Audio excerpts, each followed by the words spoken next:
Hey, what's up mga katropa pitch? What's up, what's up? Muling nagbabalik ang inyong lingkod, si Born to be Right, para magbigay na naman ng panibagong idea sa buhay-buhay natin habang tayo ay nagbumotor. O mga katropa, ang ating pag-uusapan ay paano ang proseso sa LTO ang pagpapalit ng kulay ng ating mga sasakyan. Mamotor man o mapa-4-wheel ay same process pa rin yan mga katropa pitch. So paano nga ba mga katropa, at ano ang iyong mga kailangan at ano ang mga hakbang na dapat gawin? So unang-una mga katropa, kailangan natin ang mga original na papel ng ating mga sasakyan, like ng mga ORCR at mga ilang pang dokumento ba? So yun mga katropa, kailangan mo yung original na ORCR at kumuha ka rin ng affidavit of warranty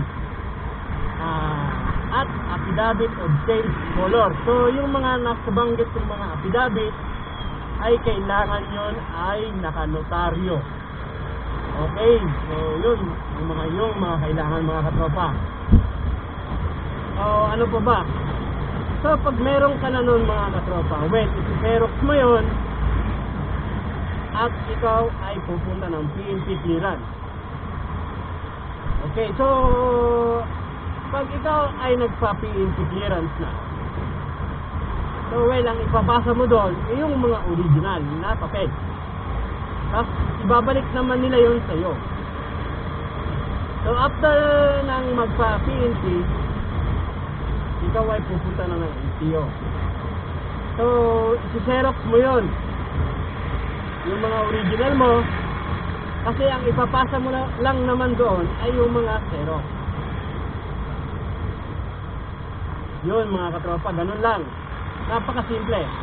Kung ito naman ay hindi nakapangalan sa iyo, magdala ka ng deed of sale, ganun lang, at affidavit of warranty. Yun, kailangan din yung deed of sale, nakanotaryo na yun at naka-close deal na yun sa iyo. So ulitin ko mga katropa, ang kailangan ay original ng ORCR at affidavit change of color. Yun. Tapos meron yung ini-stencil blue form mula sa LTO at ini-inspect ng LTO. Kung hindi nakapangalan sa inyo, mag-attach na rin ng deed of sale.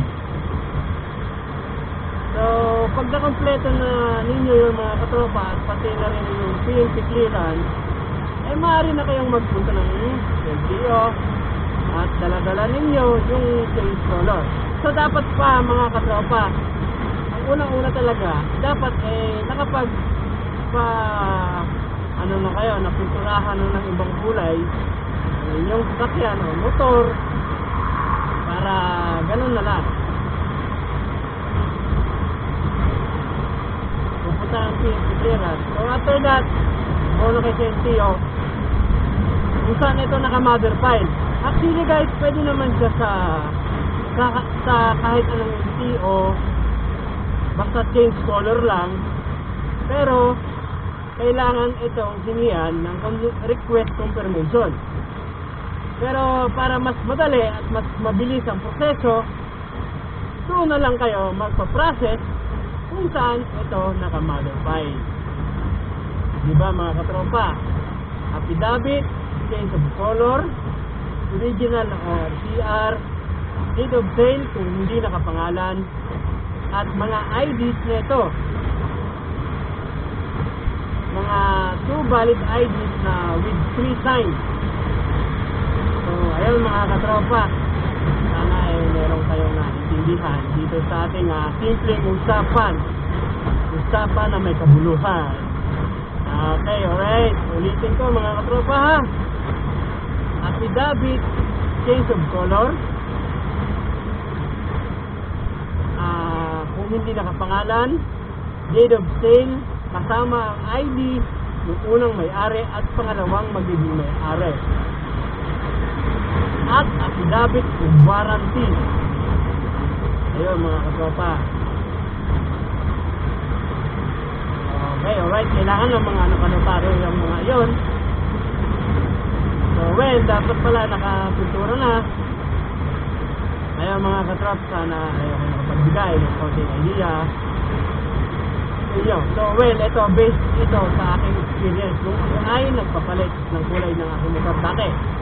So, share ko lang sa inyo para kung kayo naman ang magpa-process, may idea kayo kung paano.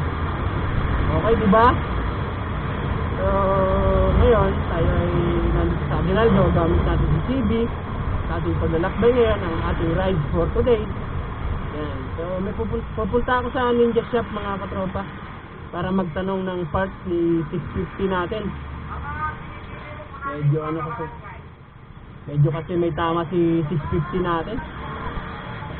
So, ayun mga katropa pizza, maraming salamat sa inyo. Kung nagustuhan ninyo itong video natin, sana po ay huwag niyong kalimutan na suportahan at subaybayan dito sa ating channel. Okay, alright mga katropa, see you on my next video. Ito nga pala, Born to be Right. Peace!